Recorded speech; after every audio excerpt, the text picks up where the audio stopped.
أعوذ بالله من الشيطان الرجيم. بسم الله الرحمن الرحيم.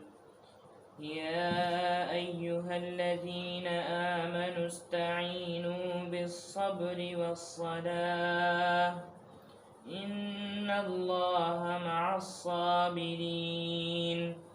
ولا تقولوا لمن يقتل في سبيل الله أموات بل أحياء ولكن لا تشعرون. ولنبلونكم بشيء من الخوف والجوع ونقص من الأموال والأنفس والثمرات وبشر الصابرين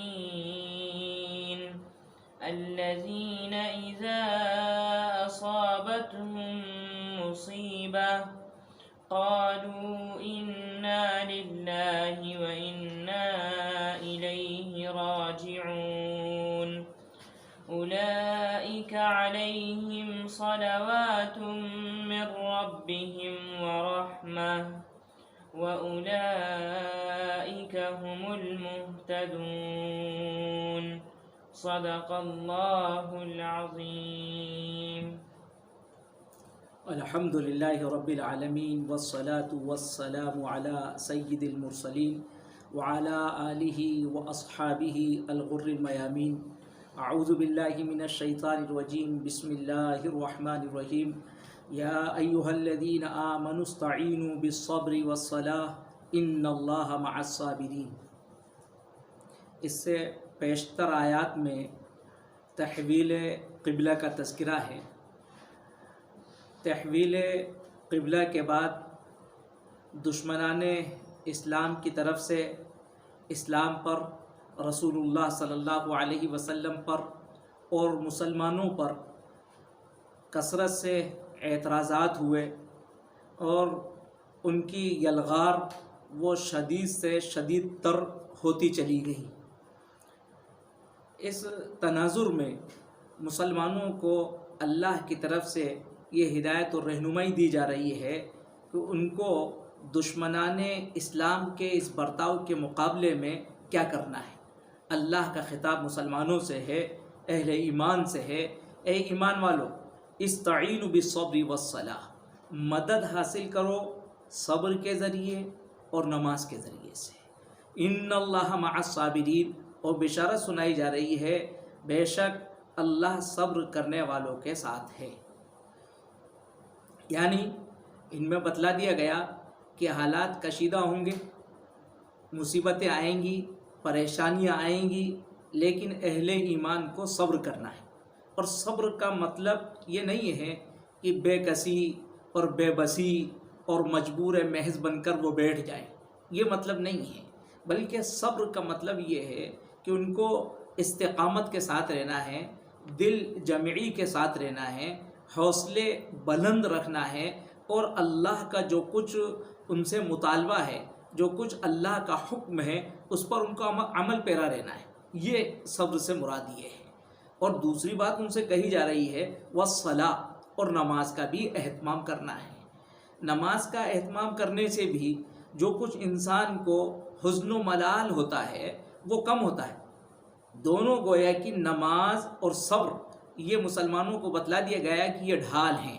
جس طرح سے ایک انسان دشمن کی یلغار کو، دشمن کے وار کو وہ ڈھال کے ذریعے سے اس کا مقابلہ کرتا ہے، اس کو جھیلتا ہے، اس کا سامنا کرتا ہے، اسی طرح سے مسلمان سے، اہل ایمان سے کہا جا رہا ہے کہ وہ صبر کو تھامے رکھیں، صبر پر کو اختیار کریں اور نماز پر ڈٹے رہیں، نماز کا اہتمام کریں.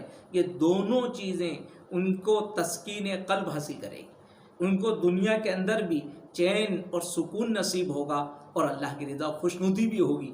اس کے ذریعے سے دنیا میں ان کو فتح و کامیابی ملے گی اور آخرت میں اللہ کی رضا و خوشنودی ان کو حاصل ہوگی. کیسی خاص بات بتلائی گئی ہے، صبر اور صلاۃ کا اہتمام کرنا ہے. اور فرمایا جا رہا ہے ان اللہ مع الصابرین، بے شک اللہ صابرین کے ساتھ ہے. اللہ صابرین کے ساتھ ہونے کا مطلب یہ ہے کہ اللہ کی رحمت، اللہ کی نصرت، اللہ کی مدد وہ ان کے ساتھ ہے۔ اور یہاں نماز والوں کا ذکر نہیں کیا گیا، اس لیے کہ نماز تو ایک کھلی چیز ہے، نماز تو ہر انسان کو معلوم ہے، ہر مومن اس بات کو جانتا ہے، نماز تو تعلق مع اللہ کی کھلی ہوئی علامت ہے۔ الصلاۃ معراج المؤمن، جب انسان نماز پڑھتا ہے تو اللہ کے ساتھ ہوتا ہی ہے، اس لیے اس کو بتانے کی کوئی ضرورت نہیں تھی۔ بتلایا کہ ہاں جب صبر کرتا ہے تب بھی وہ اللہ ہی کے ساتھ ہوتا ہے۔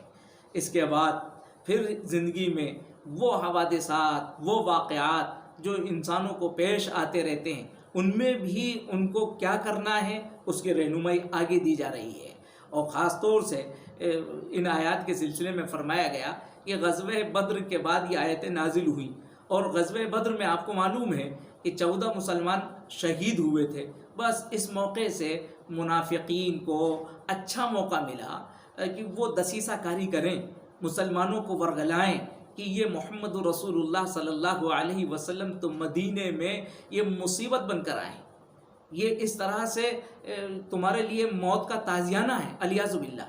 وہ ماحول کو گندا کر رہے تھے، لہذا اس موقع سے مسلمانوں سے کہہ دیا گیا کہ نہیں، ایک سچے مومن کو ایسے حالات میں جب کہ ان کے ساتھ یہ آزمائش والے حالات پیش آئیں، ان کی روش کیا ہونا چاہیے، ایک مومن کو ایسے موقع سے کیا بولنا چاہیے، اس کی زبان کے الفاظ کیا ہونا چاہیے، اس تک کی رہنمائی کر دی گئی۔ وہ کہا وَلَا تَقُولُوا لِمَنْ يُقْتَلُ فِي سَبِيلِ اللَّهِ أَمْوَاتٌ، نہ کہو ان لوگوں کو لِمَنْ يُقْتَلْ فِي سَبِيلِ اللَّهِ، جو اللہ کے راستے میں شہید کیے جائیں، اموات مردے ہیں، ان کو مردہ نہ کہو، بل احیاء، بلکہ وہ زندہ ہیں، وَلَٰكِن لَا تَشْعُرُونَ، لیکن تم ادراک نہیں کر سکتے، یعنی ان کی زندگی کا ادراک نہیں کر سکتے، ان کی زندگی کو تم محسوس نہیں کر سکتے۔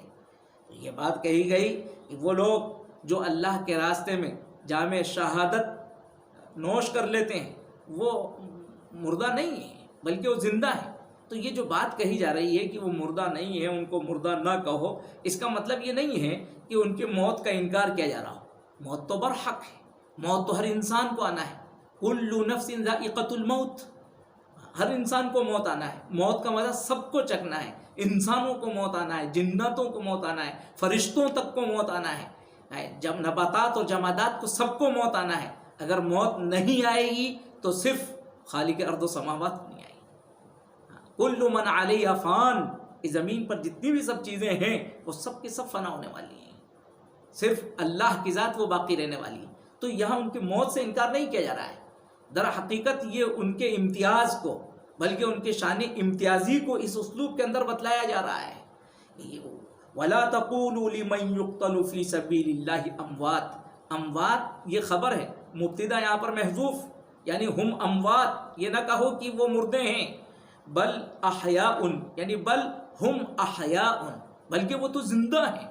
یہاں جو زندگی ان کی بتلائی جا رہی ہے وہ برزخی زندگی بتلائی جا رہی ہے، یہ نہیں کہ دنیا کے اندر زندہ ہے، نہیں، وہ دنیا سے تو جا چکے ہیں لیکن اب ان کو حیات جاویدانی مل گئی ہے، ان کو برزخی زندگی ان کو اللہ کی طرف سے مقدر ہو گئی ہے ان کے لیے، اور وہ برزخی زندگی تو سبھی کے لیے ہے، لیکن ان کی زندگی وہ اور لوگوں کی زندگی سے ممتاز ہے، وہ اعلیٰ زندگی ان کو نصیب ہوئی ہے، خدا کے قرب اور محبوبیت کی زندگی ان کو مل گئی ہے۔ یہ ایک میں مثال دیتا ہوں جس سے سمجھا جا سکتا ہے، یہ ان کے امتیاز کو یہاں بتلانا مقصود ہے۔ جیسے کہ اگر کوئی کسی علاقے کے اندر ایک بڑے عالم آئیں، بلکہ یوں سمجھیے کہ کسی اپنے زمانے کا ایک علامہ اگر کسی علاقے کے اندر آئے اور کہنے والا یوں کہے، ارے ایک مولانا صاحب آئے ہیں، ایک مولوی صاحب آئے، تو دوسرے صاحب جو ان کے مقام و مرتبے سے واقف تھے تو وہ ایسے موقع سے یوں کہتے ہیں، مولانا نہ کہو، یوں کہو کہ علامہ آئے ہیں۔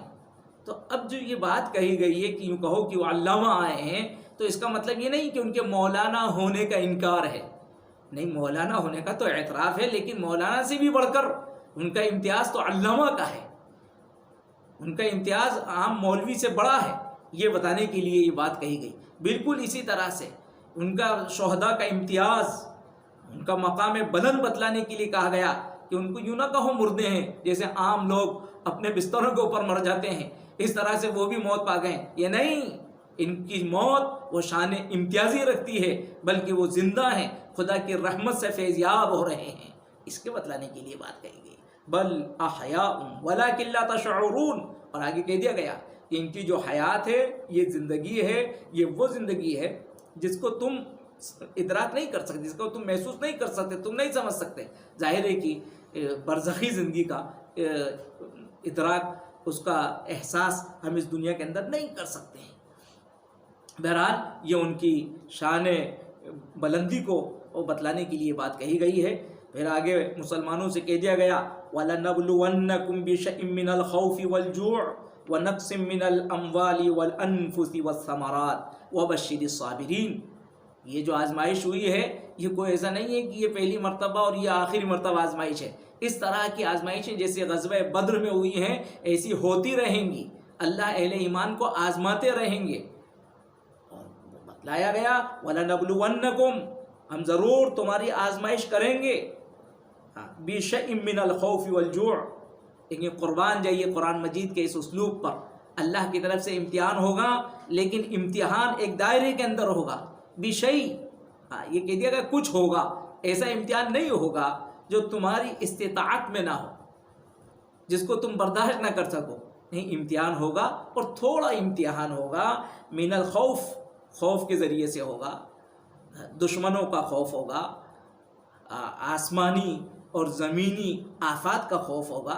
کسی بھی طریقے سے کوئی خوف کے ذریعے سے تمہارا امتحان لیا جائے گا. والجوع، فقر و فاقے کے ذریعے سے امتحان لیا جائے گا.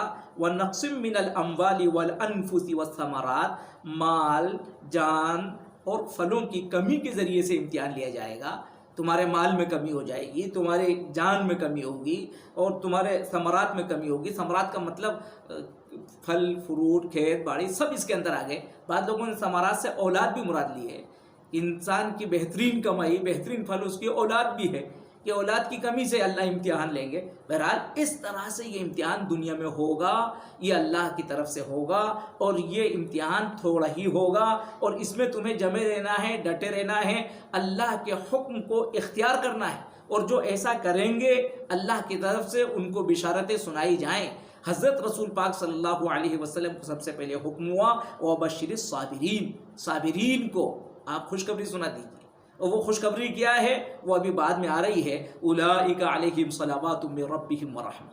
یہ خوشخبری ہے، ان پر خدا کی عنایتیں ہیں، ان پر خدا کی رحمت ہے.